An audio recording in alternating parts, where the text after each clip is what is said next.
Okay. तो सब लोग, अब हम लोग क्या देखने जा रहे हैं, आपका सब्जेक्ट कोड 204 है, ठीक है। और सब्जेक्ट का नाम है सिस्टम एनालिसिस एंड डिज़ाइन, ठीक है।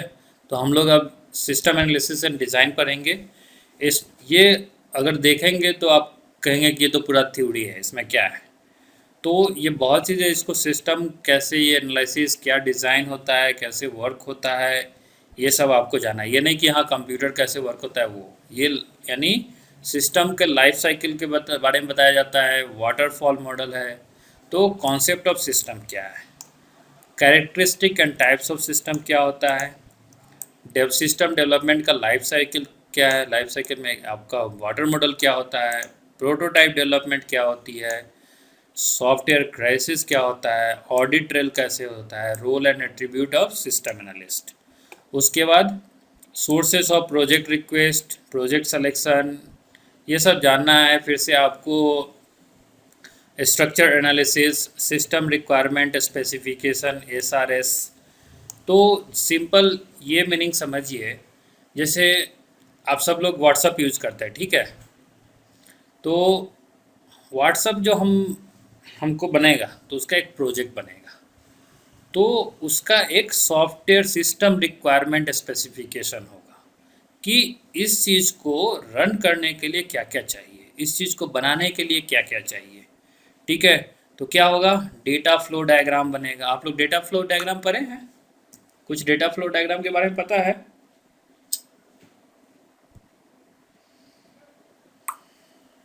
कुछ डेटा फ्लो डायग्राम के बारे में जानते हैं? डाटा फ्लो क्या होता है, डाटा फ्लो डिज़ाइन। हाँ ना, कुछ तो बोलिए। Hello, hello.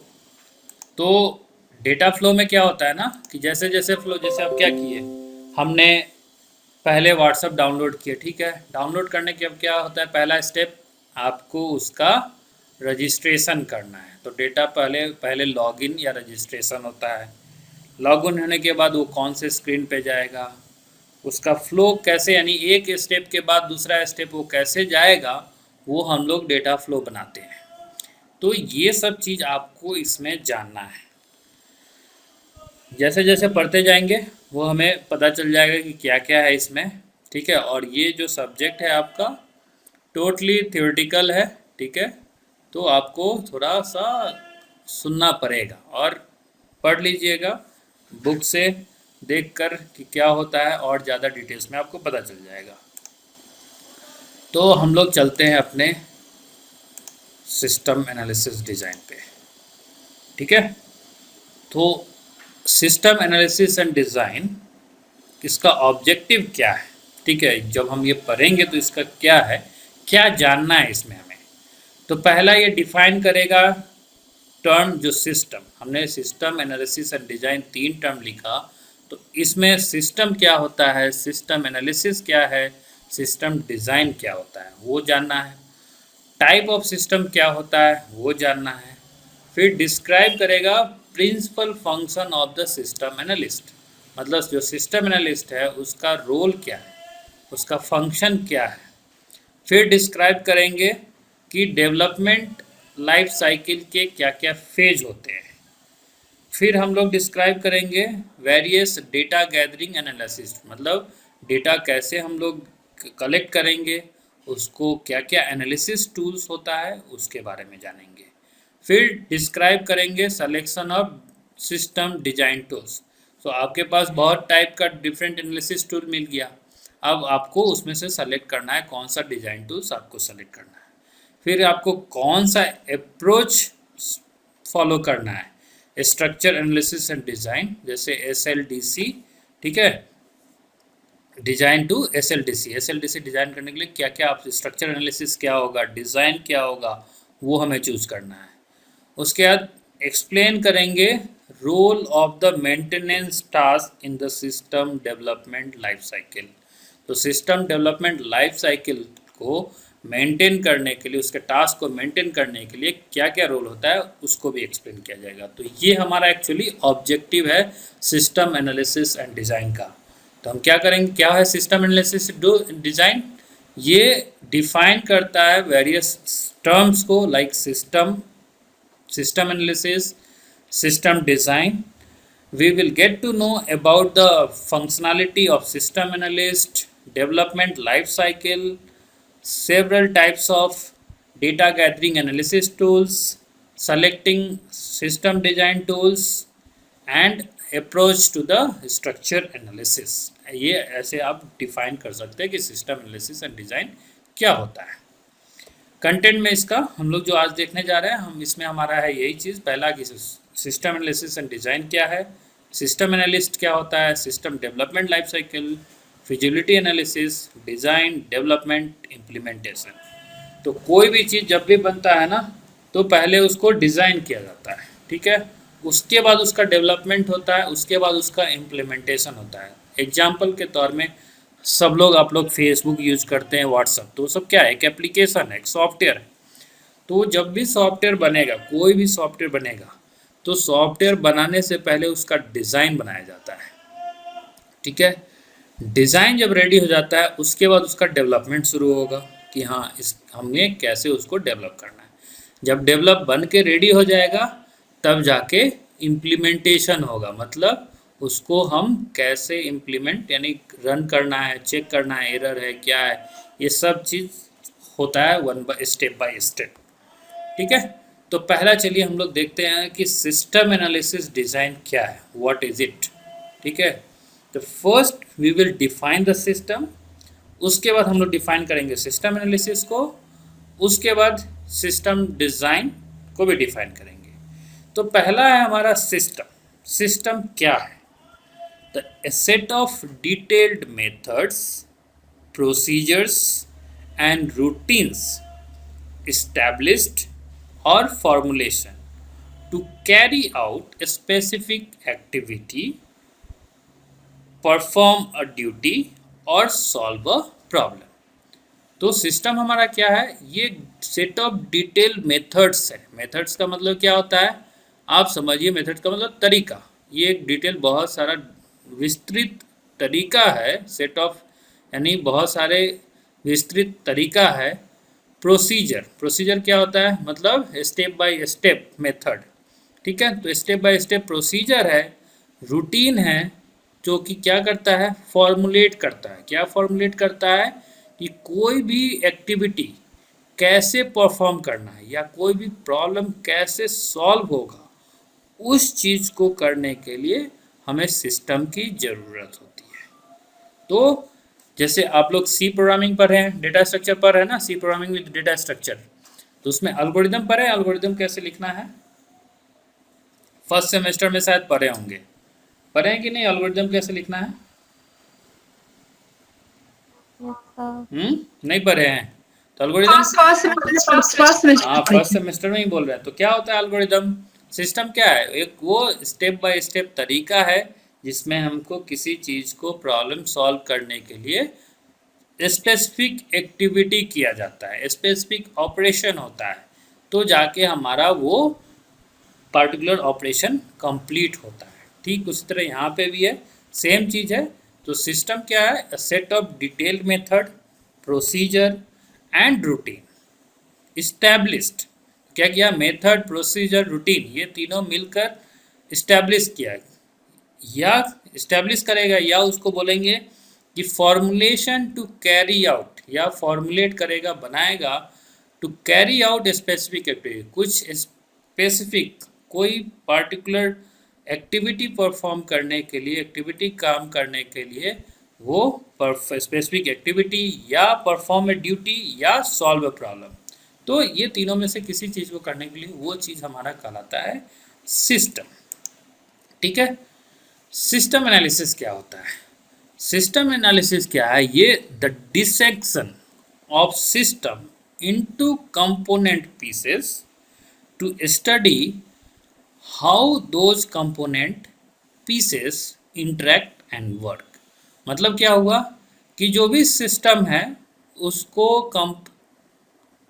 वेरियस कंपोनेंट में यानी टुकड़ा टुकड़ा में बांट दिया गया, और फिर उसको स्टडी किया जाएगा कि वो कंपोनेंट कैसे काम करता है, कैसे एक कंपोनेंट दूसरे कंपोनेंट से इंटरेक्ट होता है और कैसे काम टास्क कंप्लीट होता है, वो हमारा एनालिसिस होता है। सिंपल सा आप समझिए, एनालिसिस का मतलब क्या होता है कि जांच पड़ताल करना, कहीं समझिए उसको जांच करना। ठीक है, तो जांच कैसे करेंगे, तो हम जो सिस्टम है उस सिस्टम को कंपोनेंट में हम बांट देंगे, यानी टुकड़े टुकड़े में बांट देंगे, फिर उसको हम स्टडी करेंगे, फिर देखेंगे कि जो कंपोनेंट पीसेस कंपोनेंट है वो कैसे एक दूसरे से इंटरेक्ट कर रहा है, वो कैसे काम कर रहा है। तो इस चीज़ में हमारा ये 3 मेन पॉइंट है। क्या होता है, द सर्वे एंड प्लानिंग होता है, फिर स्टडी एंड एनालिसिस होता है, और फिर उसको डिफाइन करते हैं। ठीक है, उसके बाद आता है हमारा system design. So system design क्या है, सो सिस्टम डिजाइन जो है the process of defining the architecture, components, models, interface and data for a system to satisfy a specific requirement। तो क्या होगा, ये एक प्रोसीजर है जो आपको आर्किटेक्चर कैसे करना है, आर्किटेक्चर कैसे, कंपोनेंट कैसे होगा, मॉडल कैसे होगा, ठीक है, मॉडल कैसे होगा, ठीक है, इंटरफेस वो कैसे उसका लुक होगा। तो ये दिखाने के लिए हम लोग उसको डिज़ाइन बनाते हैं, सिस्टम डिज़ाइन स्पेसिफिक रिक्वायरमेंट के अनुसार से वो डेफिनेशन, ये उसका आर्किटेक्चर बनेगा, कंपोनेंट बनेगा। जैसे एग्जांपल, जैसे कोई भी एग्जांपल के तौर में देखिए, जो भी जहाँ पे भी लकड़ी का सामान बनता है क्या होता है, वो उसको आर्किटेक्ट किया जाता है, एक फ्रेम में डाला जाता है, एक उसका मॉडल ढांचा बनाया जाता है। तो क्या है, वो एक डिज़ाइन है, उसको बनाया गया। तो कैसा, जैसा उसको रिक्वायरमेंट मिलता है, कुर्सी बनाना है तो कुर्सी बनाएगा, फिर से आपको टेबल बनाना है तो टेबल बनाएगा, बेड बनाना है तो बेड बनाएगा। तो ये क्या हो गया, एक डिज़ाइन हो गया। तो इसी चीज़ को हम लोग बोलते हैं सिस्टम डिज़ाइन। ओके, तो अब क्या हुआ कि ये सिस्टम एनालिसिस और डिज़ाइन की ज़रूरत क्यों होती है, किस कारण से इसको ज़रूरत है। तो पहला पॉइंट है आपका कि installing a system without proper planning leads to great user dissatisfaction and frequently cause the system to fall into disuse. कहने का मतलब ये हुआ कि जब भी आप कोई भी काम, सिंपल सा समझिए, अगर कोई काम करना है हमको, तो उसको अगर प्रॉपर तरीका से नहीं कीजिएगा तो क्या होगा, फेल हो जाएगा, नहीं होगा, पैसा भी लग जाएगा, बेकार भी हो गया।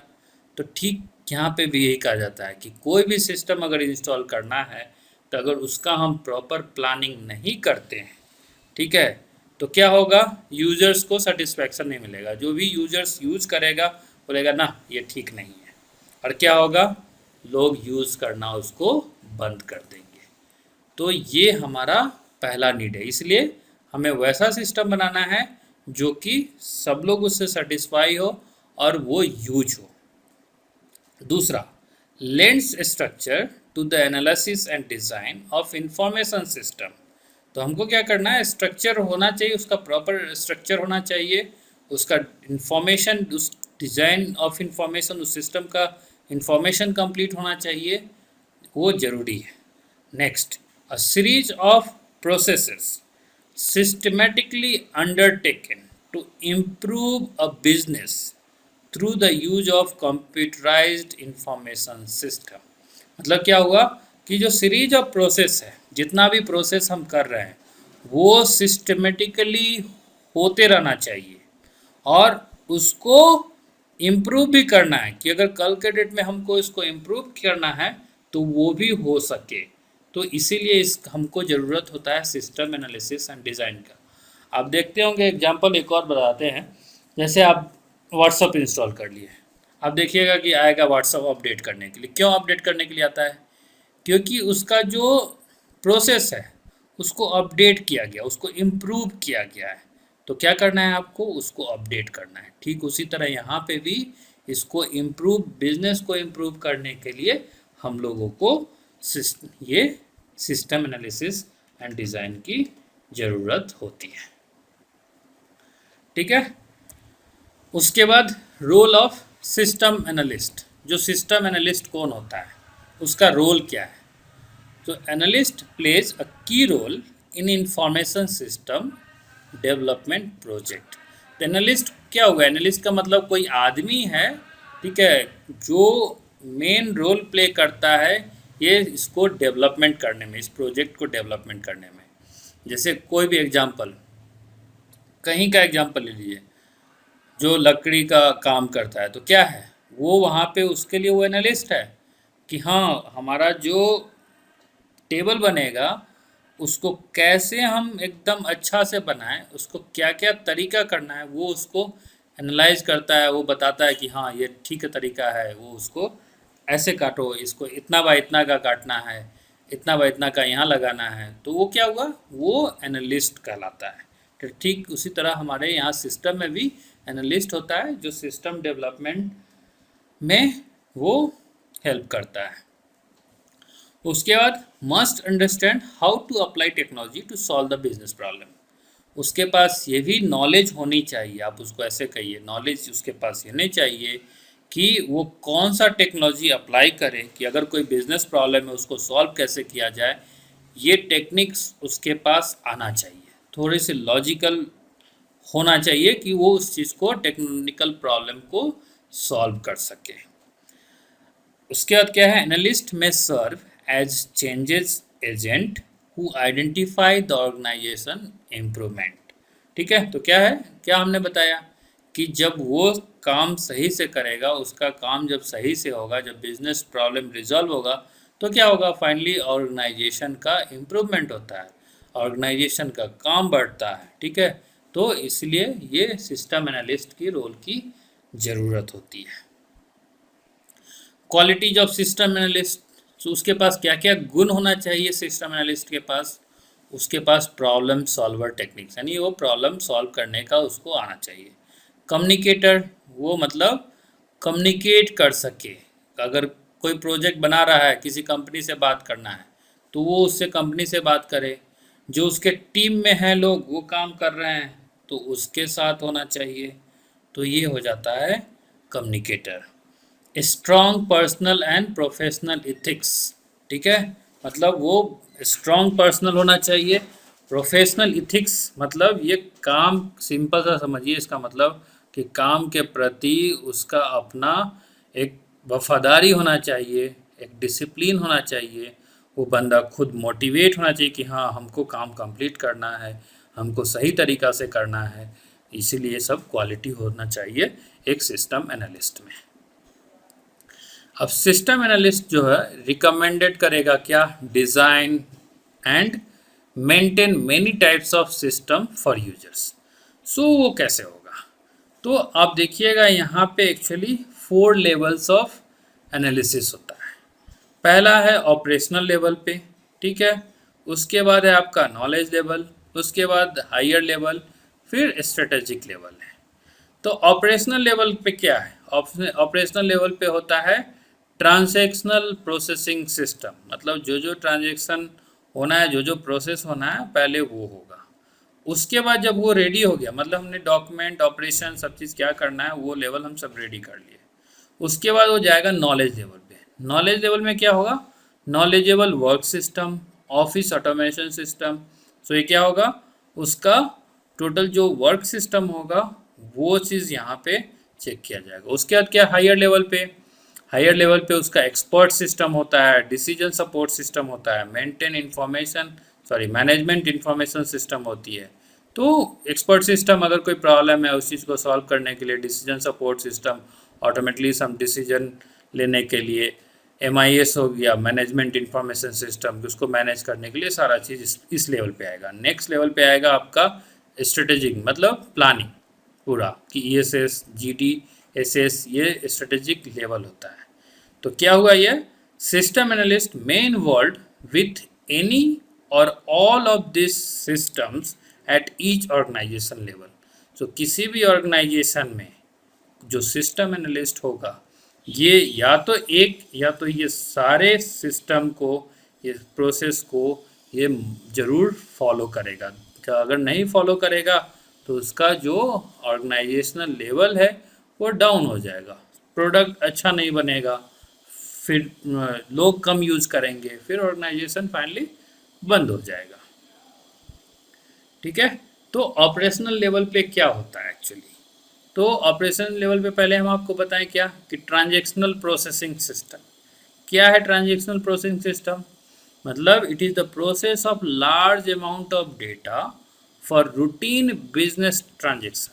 तो आपका जो बहुत ज़्यादा डेटा है उसको, इसका ये काम है कि उस डेटा को कलेक्ट करना, प्रोसेस करना, वो होता है ट्रांजैक्शनल प्रोसेसिंग यूनिट में। तो इसमें एक आता है पहला आपका बाउंड्री स्पैनिंग। बाउंड्री स्पैनिंग क्या है कि it concern with the detection of information. ठीक है, मतलब ये डिटेक्ट करेगा कि क्या क्या इंफॉर्मेशन है, और इसके लिए दो प्राइमरी सोर्स होना चाहिए और दो मेन सोर्स होना चाहिए। प्राइमरी सोर्स क्या होना चाहिए? पहला कि डिटेक्ट इंफॉर्मेशन करे, उसके बाद वो इंफॉर्मेशन को सेंड करेगा कंपनी को चेक करने के लिए। उसके बाद क्या होगा कि बिजनेस इंटेलिजेंस होगा जो कि उसको चेक करेगा कि हाँ ये सब सही है डेटा। उसके बाद कम्पिटिटिव इंफॉर्मेशन, मतलब इस डेटा से हम लोग अगर हम कोई प्रोडक्ट बनाते हैं तो उसका क्या फ़ायदा है, इसका कोई कंपटीटर है नहीं है, तो पूरा इंफॉर्मेशन से उसको निकाला जाएगा। उसके बाद हमने क्या, support the day to day operation of the company. उसके बाद हमें सपोर्ट करना होगा डेली वाइज ऑपरेशन कंपनी में, जैसे पेरोल प्रोसेसिंग, इन्वेंट्री मैनेजमेंट। ये क्या हो गया पेरोल प्रोसेस? मतलब आप किसी का भी अगर छोटा दुकान है या कोई बड़ी बड़ी कंपनी है तो क्या होती है, बड़ी बड़ी कंपनी में कुछ परचेज करना है तो क्या होगा, अब सैलरी देना है तो सैलरी क्या होगा, वो पेरोल प्रोसेस से होगा कि वो एचआर के पास जाएगा, एचआर चेक करेगा, अटेंडेंस चेक करेगा, उसके बाद प्रोसेस करेगा। इन्वेंट्री मैनेजमेंट में क्या होगा कि हमारे पास क्या क्या इन्वेंट्री, क्या क्या आइटम रखा हुआ है, उस चीज़ को मैनेज करने के लिए। तो डे टू डे हर दिन जो जो डेटा अपडेट होगा उस चीज़ को हमको यहाँ पे मैनेज करना है। ये फर्स्ट ऑपरेशनल लेवल पे होता है। नॉलेज लेवल पे क्या है आपका? नॉलेज लेवल पे होता है ऑफिस ऑटोमेशन, जिसको ओएस बोलेंगे, और दूसरा आपका नॉलेज वर्क सिस्टम KWS। तो ऑफिस ऑटोमेशन सिस्टम क्या है? ये सपोर्ट करता है data workers who share information but do not usually create new knowledge. मतलब वो कोई नया नॉलेज नहीं, कोई भी नया आइडिया नहीं देगा, वो जो इन्फॉर्मेशन दिया गया है वो इन्फॉर्मेशन शेयर करेगा वर्कर्स के बीच में। जैसे वर्ड प्रोसेसिंग, स्प्रेडशीट, जैसे आप एक्सेल से जो बनाएं, एक्सेल क्या है, वो स्प्रेडशीट है, तो उसमें क्या डेटा इंटर किया हुआ है, क्या इन्फॉर्मेशन है, ऑफिस में कंपनी में जितने लोग होंगे उनके साथ ये शेयर किया जाएगा। उसके बाद क्या होगा, उसके बाद दूसरा है आपका नॉलेज वर्क सिस्टम। तो क्या करेगा, सपोर्ट करेगा professional workers such as scientist, engineer and doctor. तो ये क्या करेंगे ये लोग, क्योंकि आपके पास अब इंफॉर्मेशन मिल गया, ये लोग अब उस पर रिसर्च करेंगे, उसको कैसे वर्क में लाना है, ठीक है, वो सब ये इंजीनियर या साइंटिस्ट या डॉक्टर का काम है। जैसे computer aided design, virtual reality system. आपको पता है वर्चुअल रियलिटी सिस्टम क्या है? सब लोग सुने हैं वर्चुअल रियलिटी का नाम? वर्चुअल रियलिटी को सुने हैं?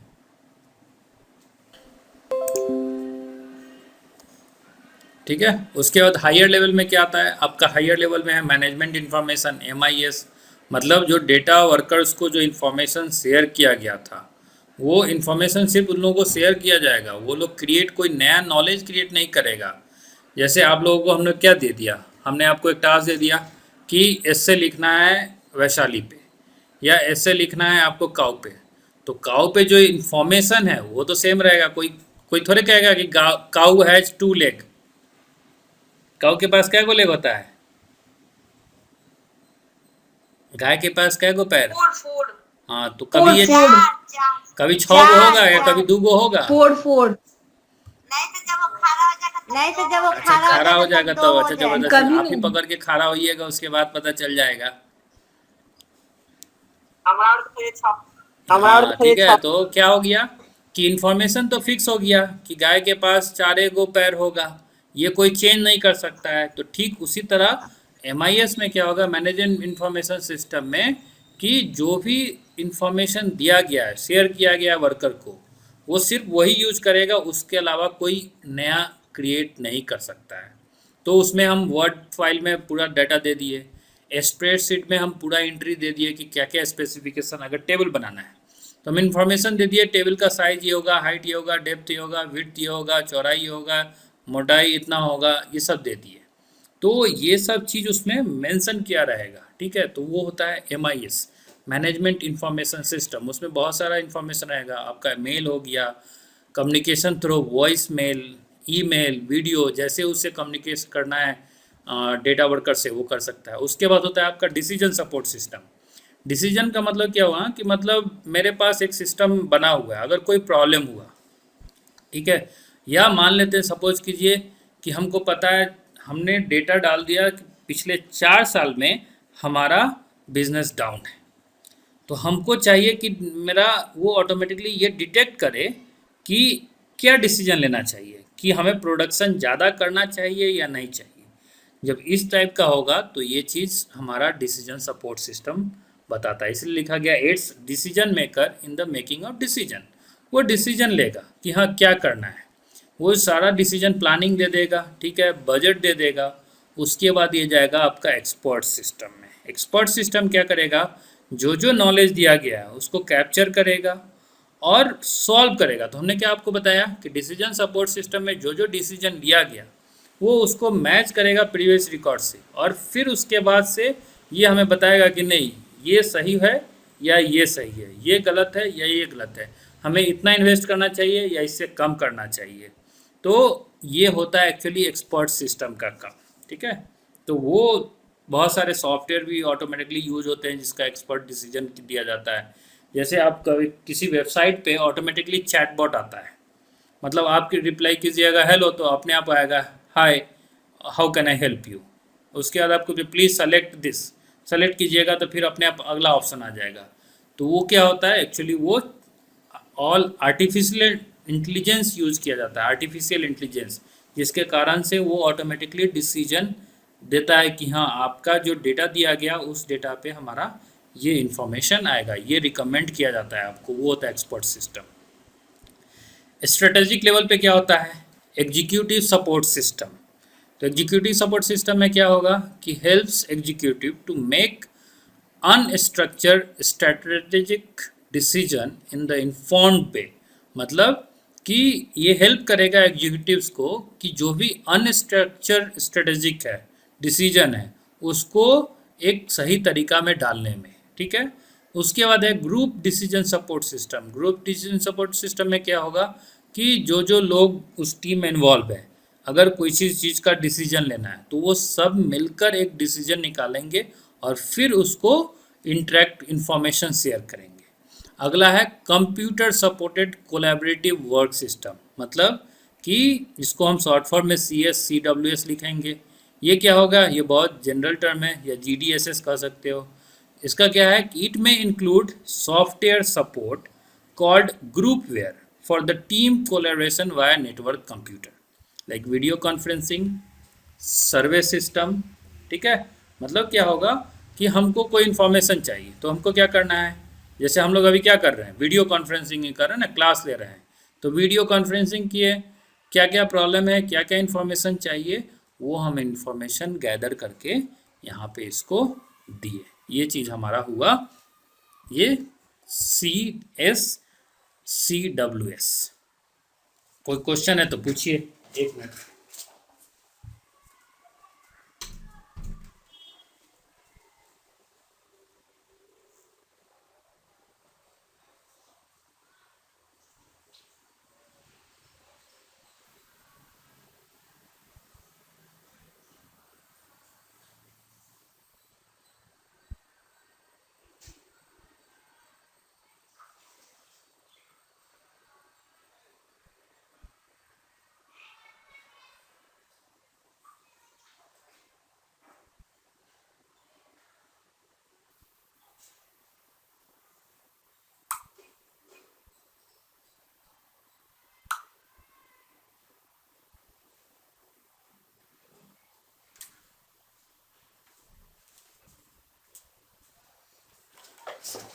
ठीक है, यहाँ तक समझ में सब लोग को आ गया? आगे बढ़े।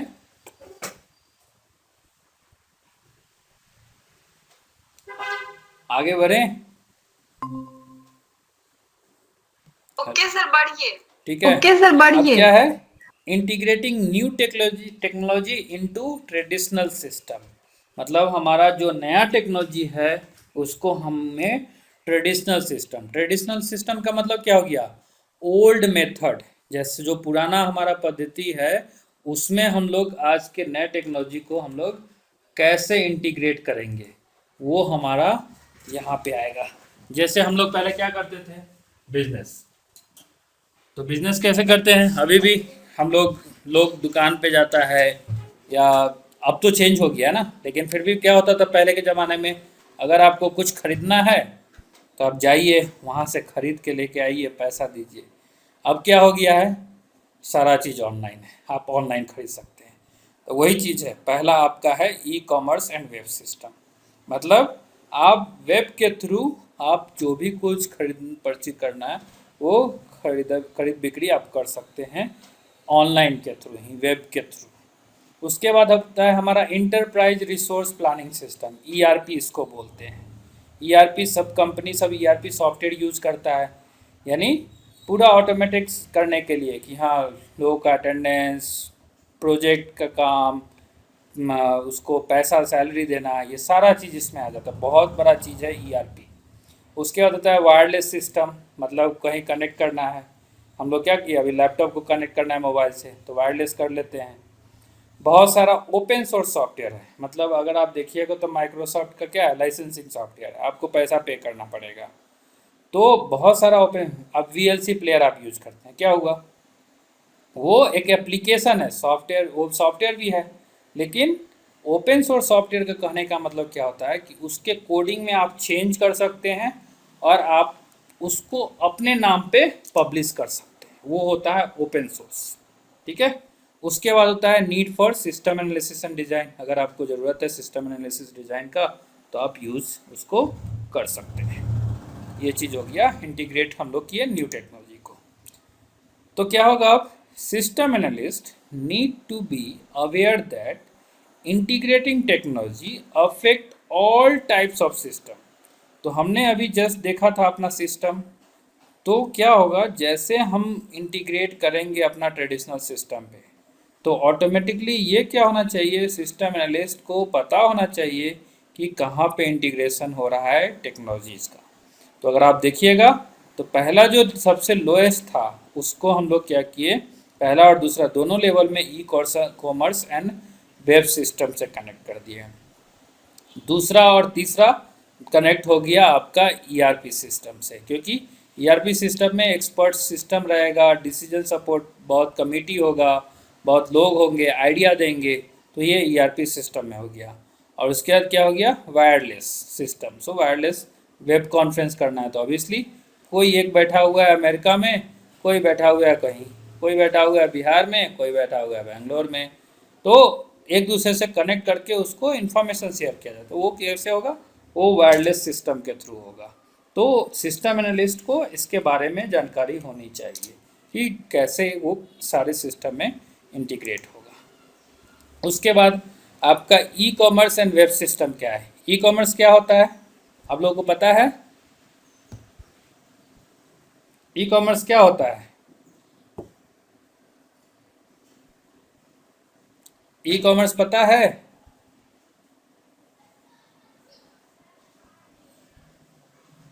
हेलो, सब लोग कहाँ गायब हो जा रहा है, सुन रहा है कि सब लोग गायब है मोबाइल छोड़ के, मुझे लगता है सब इंटरनेट के थ्रू हम जो बिजनेस करेंगे वो हमारा कहलाता है e commerce.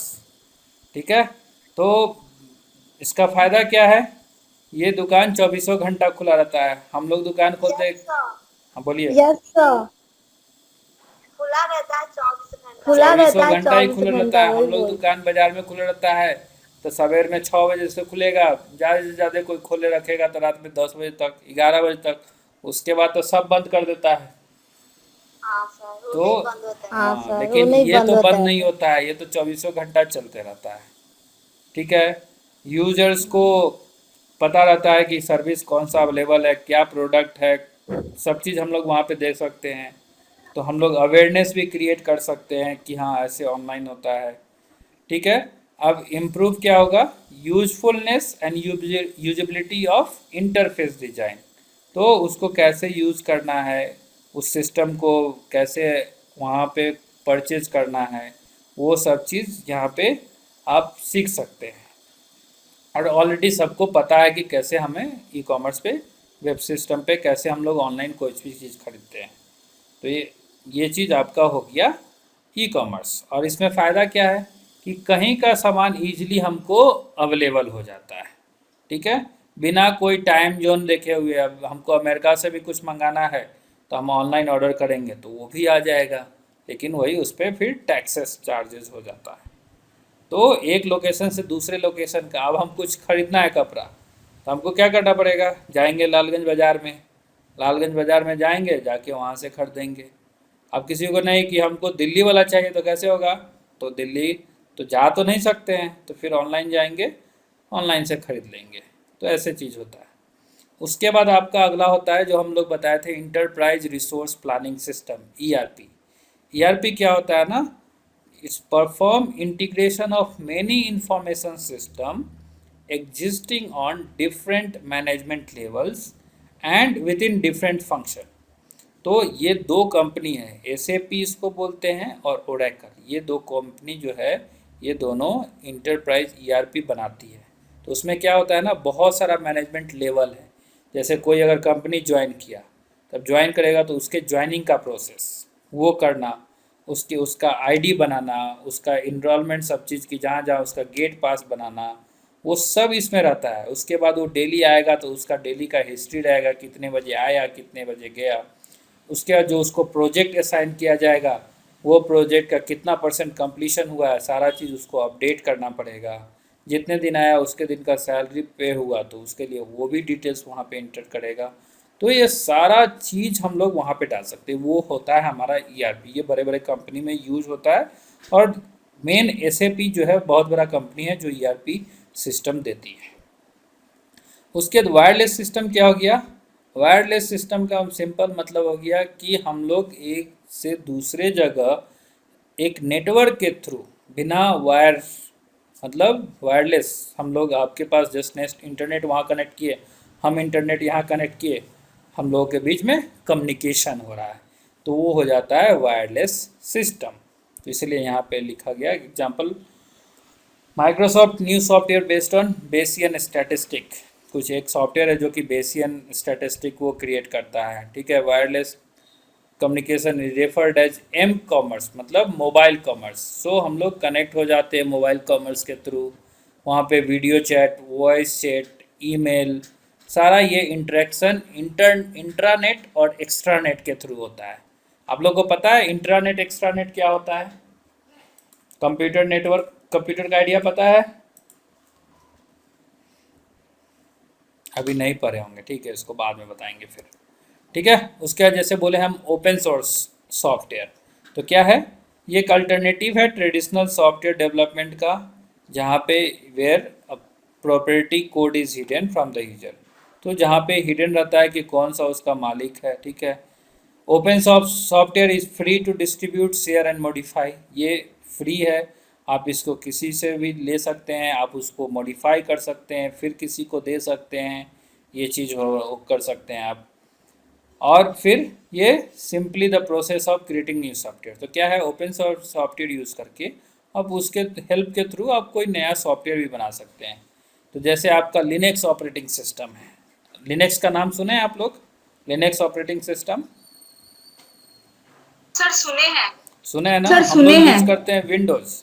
Linux operating system में क्या होता है, अगर आप नेट पे ढूंढिएगा तो आपको उसको पूरा सोर्स कोड मिल जाएगा। आप उस सोर्स कोड को मॉडिफाई करके, अगर उसमें कहीं नाम चेंज करना है तो आप कुछ भी चेंज करके फिर से आप अपना नाम देकर दे सकते हैं उसको, लिनक्स को।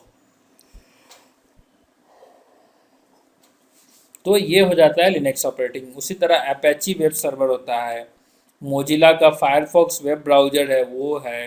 तो ये सब ओपन सोर्स है, ये आप उसको मॉडिफाई, डिस्ट्रीब्यूट, शेयर करना, कंपनी को कोई प्रॉब्लम नहीं है उससे कि आप उस चीज़ को मॉडिफाई नहीं कर सकते हैं। आप कर सकते हैं, आपके पास पूरा राइट्स है उस चीज़ को मॉडिफाई करने का। लेकिन हाँ, जो मॉडिफाई करेंगे वो उसी के नाम पे मॉडिफाई करके डिस्ट्रीब्यूट नहीं करना है, क्योंकि जिस कंपनी ने बनाया आपने उसमें कुछ में गलत कर दिया तो कंपनी का नाम खराब होगा। इसलिए डिस्ट्रीब्यूट उसका कोई पॉलिसी है, लेकिन आप कर सकते हैं पूरा चेंज, वो हो जाता है ओपन सोर्स सॉफ्टवेयर। अब होता है सिस्टम डेवलपमेंट लाइफ साइकिल। आगे बढ़े या रहने दे? बहुत है, नहीं रहने देते हैं, नहीं तो फिर बाउंस कर जाएगा, क्योंकि ये थ्योरी है। थ्योरी ज़्यादा पढ़ाएंगे तो हो सकता है आप लोगों को समझ में नहीं आएगा, इसलिए थ्योरी थोड़ा थोड़ा करके ही